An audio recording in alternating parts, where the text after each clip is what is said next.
Hey everyone, so my client has come back after 4 weeks of wear and she is ready for a redesign and a infill. So she's come back, we've sanitised her hands and my hands, and now I'm going in with my medium ceramic drill bit from Nail Dot Supplies, and I'm just going to remove the old design and any bulk, taking it back down to that clear layer that we put down when we did the original set.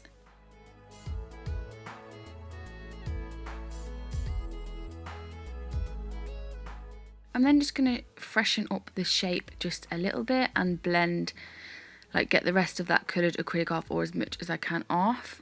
I'm then going to go in with nail prep, so I'll push back her cuticles. This client used to be a nail biter and her skin around her cuticles is quite dry, but it's also really thick and hard. So to cut it off would just be, you know, really just not good. So I don't go in and nip the skin away, which sometimes can make the nails look frustrating. I will nip away what I can, but I'm just, because it's so thick, I just would not feel comfortable going in and cutting all of that off. That's just me. I'm sure there's probably people that would. So then I'm going to go and etch the natural nail growth with my fine sanding bit. And then obviously I will just blend any lifting in, which there wasn't really much anyway, as you can see, and make sure that it's all nice and flush. And then go in and dehydrate and clean all the nails really well, and then use my acid bond primer from CJP. And then I'm going to go in with crystal glass and just basically infill the nails first. This is so that we've always got this clear base to file back down to, so that redesigns are really easy. You don't need a lot of acrylic when doing this, you're just putting it down for your base layer, just to protect that natural nail from any colours or glitters that you're going to apply onto the nail. The brush that I'm using today is my Alpha size 8 oval.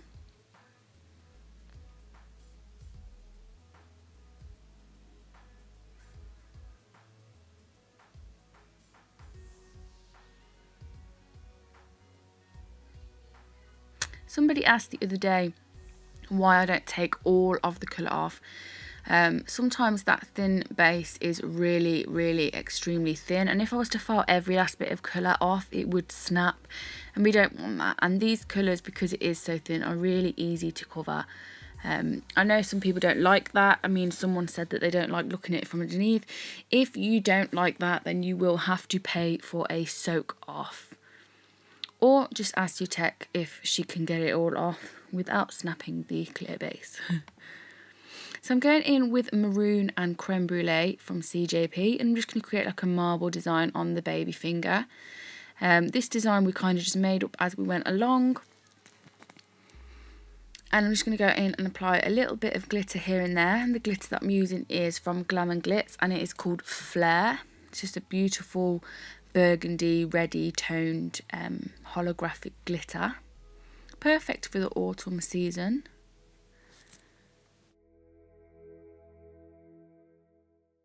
So I applied a little bit more clear just to build up my structure on the ring finger, because we are going to go in with some pigment at the end.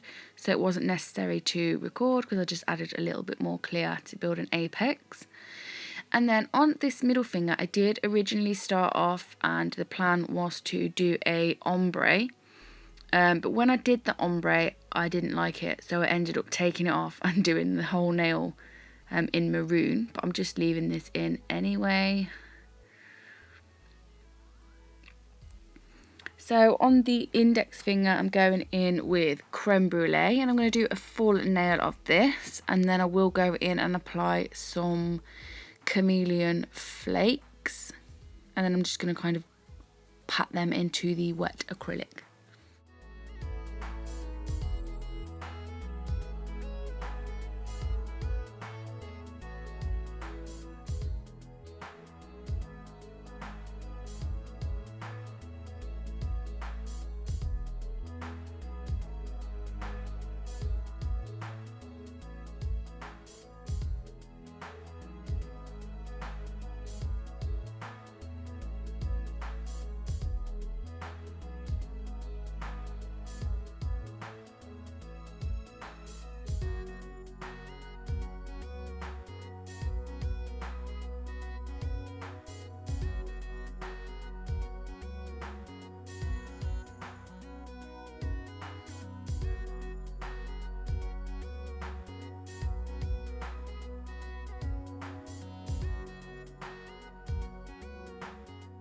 Then as you can see, I did originally do the creme brulee at the cuticle area and we didn't like it, so that's when I just scraped the whole lot off. And then I'm just going to apply the full maroon.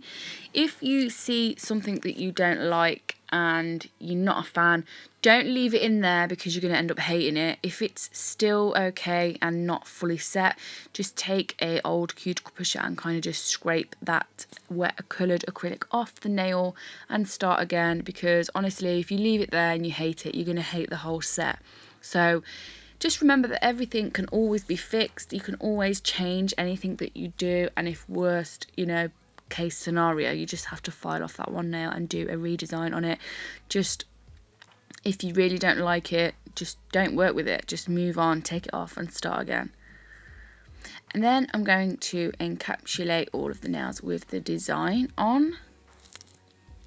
And then I did go ahead and file shape and buff when they were all fully set, but I didn't record that because I wanted to leave in me applying the chrome in the video.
I'm using this chameleon pigment from What's Up Nails, and this is going into a cured layer of no wipe top coat.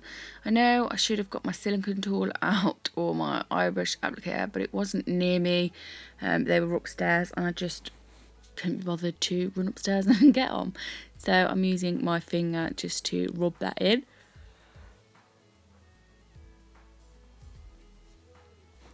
Then I will re-top coat. I will double top coat this, so I'll put my first coat in the lamp for 30 seconds, so I'll part cure it, and then I will go in and apply another coat and then fully cure that for 60 seconds. I'm now going in with Kiara Sky Base to adhere my Swarovski crystals, and I'm using my CJP Crystal Ease to place them.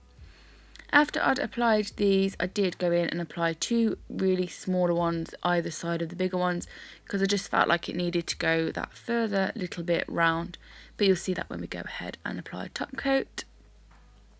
So when you're applying your top coat, you don't want to go over your crystals. Make sure that you're just going up to them and around them. Don't go over them because they'll lose their cut and then they won't sparkle as much. Then I'll cure this for 60 seconds, apply my cuticle oil, and then that is the end of this video. I really hope you have enjoyed watching. If you did, please give me a thumbs up, and if you're not already subscribed to my channel, please do. I love you all, and I'll see you all again in my next one. Bye!